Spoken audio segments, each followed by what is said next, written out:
ये कहानी एक साधारण मछुआरे एरिक की है जो रोज की तरह अपनी छोटी सी नाव लेकर समुद्र में मछलियां पकड़ने निकलता है। लेकिन उस दिन परिस्थितियां अचानक बदल जाती हैं। मौसम साफ होने के बावजूद कुछ ही मिनटों में चारों तरफ घनी धुंध छा जाती है और वह रास्ता भटक जाता है। तभी एरिक को दूर पानी में एक पुरानी और सुनसान सी नाव तैरती दिखाई देती है। उत्सुकता से वह अपनी नाव उस जहाज के किनारे बांधता है और अंदर जाकर देखने का फैसला करता है। अंदर कदम रखते ही उसके रोंगटे खड़े हो जाते हैं। पूरा जहाज बिल्कुल खाली, कोई आवाज तक नहीं, बस एक ऐसा डरावना सन्नाटा जो दिल की धड़कनें बढ़ा दे। अजीब बात यह थी कि जहाज पर सब कुछ बिल्कुल ताजा और व्यवस्थित था। खाना रखा था, बर्तन साफ थे, कपड़े सही से रखे हुए थे और कई जगह ऐसा लग रहा था जैसे अभी कुछ देर पहले कोई इंसान यहाँ मौजूद था, लेकिन वहाँ कोई नजर नहीं आ रहा था। एरिक जहाज के इंजन को चालू करने की कोशिश करता है, लेकिन वह बिल्कुल जवाब नहीं देता। इतने बड़े समुद्र में एक खाली जहाज से आमना सामना होने पर वह और भी परेशान हो जाता है। वह दूरबीन से आसपास देखने की कोशिश करता है,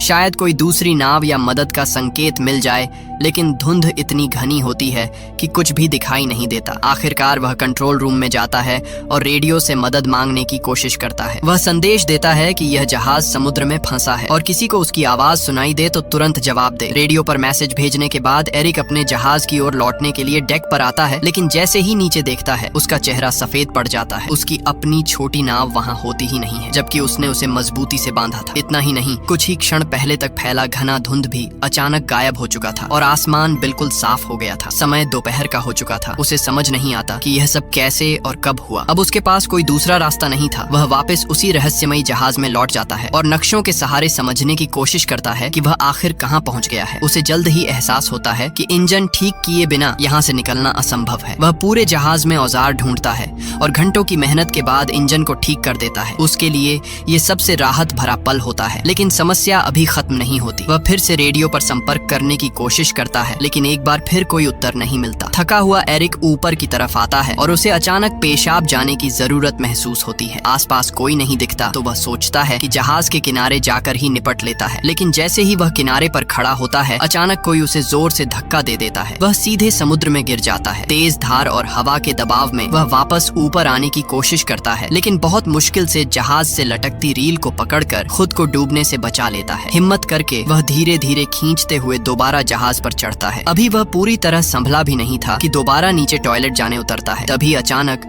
कोई जोर से दरवाजा बंद कर देता है। शुरुआत में उसे लगा कि हवा से ऐसा हुआ होगा, लेकिन जब वह बाहर निकलने की कोशिश करता है तो ताला अंदर से बंद मिलता है। यह देखकर उसकी सांसें अटक जाती हैं। वह ताला खोलने की हर कोशिश करता है, यहाँ तक कि जेब से एक सिक्का निकालकर भी खोलने की कोशिश करता है, लेकिन कुछ काम नहीं आता। अब उसे यकीन हो जाता है कि इस जहाज पर वह अकेला नहीं है। कोई है जो दिखाई नहीं देता, लेकिन हर पल उसके आसपास घूम रहा है। किसी अनजान ताकत का उसे परेशान करने का इरादा साफ नजर आने लगता है। वह जोर से चिल्लाता है, जो भी हो कृपया दरवाजा खोल दो, मैं सिर्फ देखने आया हूँ। लेकिन उसे कोई जवाब नहीं मिलता। डर और बेचैनी के बीच वह केबिन की ओर बढ़ता है और वहाँ पहुंचकर जो देखता है उससे उसकी रीढ़ में सिहरन दौड़ जाती है। फर्श पर खून के धब्बे, माहौल इतना डरावना कि कोई भी सामान्य इंसान वहाँ से भाग खड़ा हो। लेकिन एरिक हिम्मत जुटाता है, एक कैंची उठाता है और दरवाजा खोलने की कोशिश करता है। तभी अचानक पूरा जहाज जोर जोर से हिलने लगता है। ऐसा लगता है जैसे कोई बड़ा हादसा होने वाला है। वह डर के मारे ऊपर की ओर भागता है और एक खिड़की से बाहर झांकता है। सामने दूर से एक विशाल कार्गो जहाज उनकी दिशा में तेजी से आता दिखाई देता है। उसकी सीधी टक्कर इस जहाज से होने वाली थी। एरिक समझ जाता है कि अगर टक्कर हुई तो वह जिंदा नहीं बचेगा। वह किसी तरह ध्यान आकर्षित करने की कोशिश करता है। अपनी शर्ट उतारकर जोर जोर से हवा में लहराता है, लेकिन इतना विशाल जहाज उसे देख ही नहीं पाता। अब उसके सामने एक ही रास्ता बचता है, जहाज को रोकना। तभी उसकी नजर खिड़की के पास लटकी एक लंबी रस्सी पर पड़ती है। वह तुरंत एक उपाय सोचता है। रस्सी को बांधकर वह उसे पानी में फेंक देता है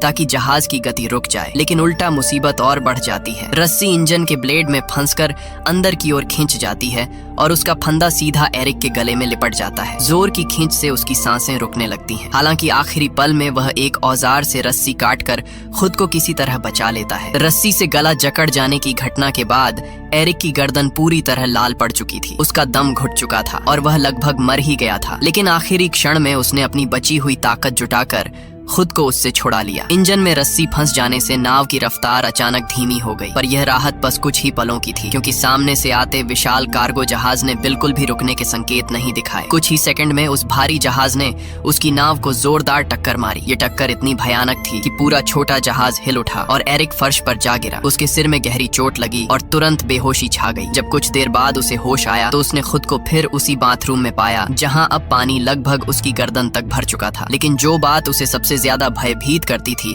वह यह थी कि यह पानी समुद्र का नमकीन पानी नहीं था, बल्कि एकदम मीठा और साफ था, मानो कोई जानबूझकर उसे मानसिक रूप से तोड़ने के लिए हर कदम सोचे समझे तरीके से उठा रहा हो। थक कर टूट चुका एरिक अब विनती करने लगा, जो भी हो कृपया मुझे यहाँ से जाने दो। लेकिन पूरे जहाज में वही खामोशी थी जो हर बार उसे और भी ज्यादा डराती थी। भूख और प्यास से बेहाल होकर उसने शॉवर से बचे हुए पानी को पिया, पर कुछ ही क्षणों में वह भी खत्म हो गया। जब उसने सिंक से पानी पीने की कोशिश की तो पानी का स्वाद बदल चुका था, अब वह खारा था। इसी से उसे अंदाजा हुआ कि कहीं न कहीं जहाज में रिसाव हो चुका है और समुद्र का पानी अंदर आने लगा है। यह समझते ही उसकी घबराहट और भी बढ़ गई, क्योंकि इसका मतलब था कि यह नाव अब ज्यादा देर पानी पर नहीं टिक पाएगी। उसने दरवाजा खोलने की कोशिश की, लेकिन वह बाहर से बंद था। ऐसा लग रहा था कि कोई अदृश्य ताकत उसके हर कदम पर नजर रख रही है और उसे बाहर निकलने से रोक रही है। रात होने तक पानी लगातार बढ़ता गया और वह बहुत थक चुका था। आखिरकार थकावट से उसकी आंख लग गई। रात में समुद्र पर तेज तूफान आया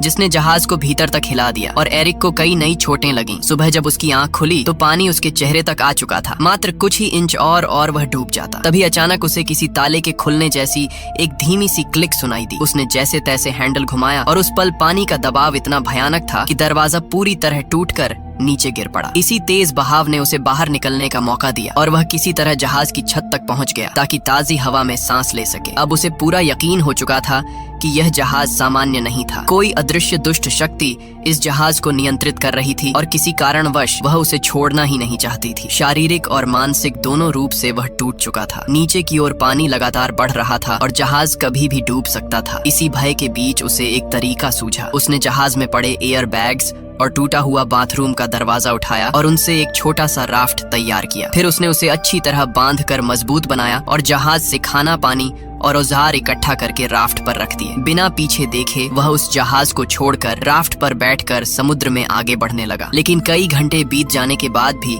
वह उस बड़े जहाज से ज्यादा दूर नहीं जा पाया। सबसे अजीब बात यह थी कि वह जहाज जिसे वह सुबह सुबह डूबता हुआ देख रहा था अब भी उसी हालत में बिना हिले डुले खड़ा था। उसे समझ नहीं आ रहा था कि इतना बड़ा रिसाव और इतना पानी भरने के बावजूद यह डूब क्यों नहीं रहा। तभी उसके दिमाग में एक विचार आया, अगर यह अभी तक नहीं डूबा तो क्यों ना इसे ठीक ही कर लिया जाए। वह वापस जहाज के पास लौटा और सबसे पहले रिसाव को ठीक किया। फिर पाइप और औजारों से एक अस्थायी पंप तैयार किया और धीरे धीरे जहाज में भरा पानी बाहर निकाल दिया। इसके बाद उसने नाव के बाकी हिस्सों की भी मरम्मत की ताकि आगे कोई दिक्कत न हो। काम पूरा करने के बाद वह फिर रेडियो पर गया और मदद मांगने की कोशिश की, लेकिन इस बार भी कोई जवाब नहीं आया। थका हारा वह फिर कंट्रोल रूम में लौटकर नक्शों को देखने लगा। जब उसने इंजन चालू किया तो उसकी उम्मीदें फिर टूट गईं। जहाज एक इंच भी नहीं हिला, मानो समुद्र ने उसे अपनी जगह पर चिपका दिया हो। वह पूरी तरह टूट चुका था कि तभी उसकी नजर दूर एक और जहाज पर पड़ी। यह देखकर उसके अंदर फिर से आशा की एक किरण जाग उठी। उसने तुरंत राफ्ट उठाया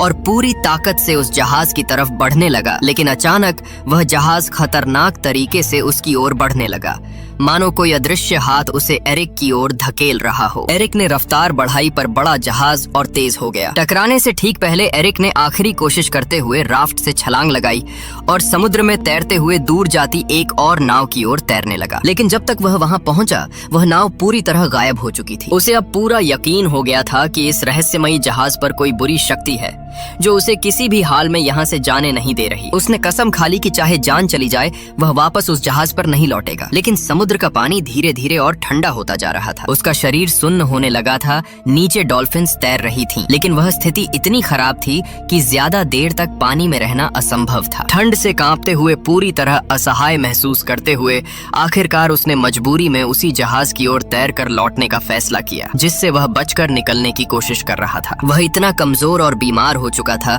कि उसके पास सोचने की भी ताकत नहीं बची थी। वह चुपचाप एक कंबल ओढ़कर जहाज के कमरे में लेट गया और गहरी नींद में खो गया। अगली सुबह जब एरिक की आंख खुली तो उसकी पहली इच्छा थी कि वह हर हाल में इस भयावह जहाज से बाहर निकल जाए, लेकिन जैसे ही उसने उठकर दरवाजे की तरफ कदम बढ़ाया उसका दिल बैठ गया। कमरे का दरवाजा फिर से बंद था। वह अंदर फंस चुका था। यह नई मुसीबत उसे और ज्यादा तोड़ने लगी। उसे समझ नहीं आ रहा था कि आखिर यह जहाज उसके साथ ऐसा क्यों कर रहा है, किस ताकत ने उसे कैद कर रखा है। उसकी नजर अचानक कमरे के एक कोने में बनी छोटी सी लकड़ी की केबिन पर पड़ी। जैसे ही उसने उसे खोला, ऊपर की तरफ एक संकरा रास्ता नजर आया, एक वेंटिलेशन शाफ्ट जिससे शायद बाहर निकला जा सकता था। एरिक उस छोटे से केबिन में घुस गया जो एक बेहद तंग, अंधेरा और धूल भरा स्टोरेज एरिया था। वह कई बार ऊपर चढ़ने की कोशिश करता, लेकिन हर बार फिसलकर नीचे गिर जाता। गिरते हुए उसकी पीठ, हाथ और पैरों पर चोटें भी आईं, मगर वह रुका नहीं। बार बार गिरकर खुद को संभालकर आखिरकार वह वेंटिलेशन की खिड़की तक पहुंच गया। उसने पूरी ताकत से खिड़की को धकेला, झटके दिए, पर वह जरा भी नहीं हिली। ऐसा लग रहा था जैसे किसी ने जानबूझकर उसे बाहर से कसकर बंद कर दिया हो। इसी बीच उसे एहसास हुआ कि इस बंद जगह में हवा भी कम होती जा रही है। सांस लेना मुश्किल होता जा रहा था। वापस नीचे जाने का रास्ता भी दरवाजे के बंद होने की वजह से खत्म हो चुका था। अब उसे लगने लगा कि शायद यही उसकी आखिरी जगह बन जाएगी। उसी समय फिर से वही रहस्यमयी क्लिक की आवाज गूंजी, ठीक वैसी ही आवाज जिसे वह पहले भी कई बार सुन चुका था। और उसी क्लिक के साथ वेंट की खिड़की अचानक खुद ब खुद खुल गई। एरिक ने एक पल भी बर्बाद नहीं किया और तेजी से बाहर निकल गया। बाहर की ठंडी ताजी हवा उसके फेफड़ों में भरते ही वह थोड़ी देर के लिए शांत हो गया। जब उसने ऊपर से नीचे झांक कर देखा तो उसे समझ आया कि यह जहाज खुद ब खुद एक छोटे सुनसान से द्वीप की ओर बढ़ रहा है। उसके मन में हल्की सी उम्मीद जागी, शायद यह उसका मौका था इस अभिशप्त जहाज से छूटने का। जैसे ही जहाज किनारे लगा, एरिक तुरंत नीचे उतरा। जमीन पर कदम रखते ही उसे लगा कि इस पूरे रहस्य के पीछे जरूर इसी द्वीप पर कोई छिपा हुआ है। गुस्से में उसने रास्ते से एक लकड़ी का डंडा उठाया और चारों ओर तलाश शुरू की। लेकिन कुछ ही देर में उसे एहसास हुआ कि यह द्वीप पूरी तरह बंजर है। न कोई झोपड़ी, न कोई आग के निशान,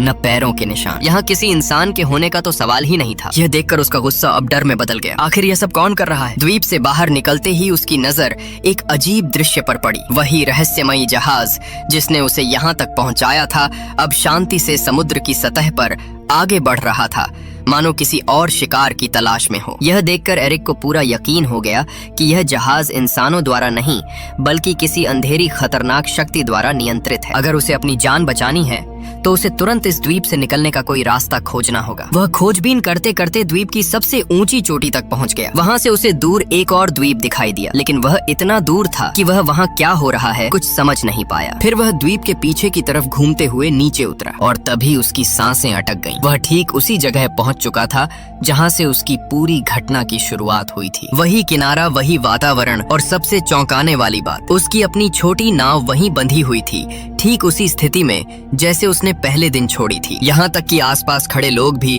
वैसे ही सामान्य तरीके से अपना काम कर रहे थे जैसे कुछ हुआ ही न हो। एरिक अवाक रह गया। उसे यकीन नहीं हुआ कि वह जो कुछ झेल कर आया, डर, जहाज का रहस्य बंद कमरे, आवाजें, मौत के खतरे और यह सुनसान द्वीप, क्या सब सच था या किसी भयानक भ्रम का हिस्सा? लेकिन उसके जख्म, उसकी थकान, उसकी सांसें और उसका अनुभव साफ साबित कर रहे थे कि यह कोई सपना नहीं था। अब सवाल यह था, उसकी नाव वहां दोबारा कैसे पहुंची और इस रहस्यमयी द्वीप का असली सच क्या है?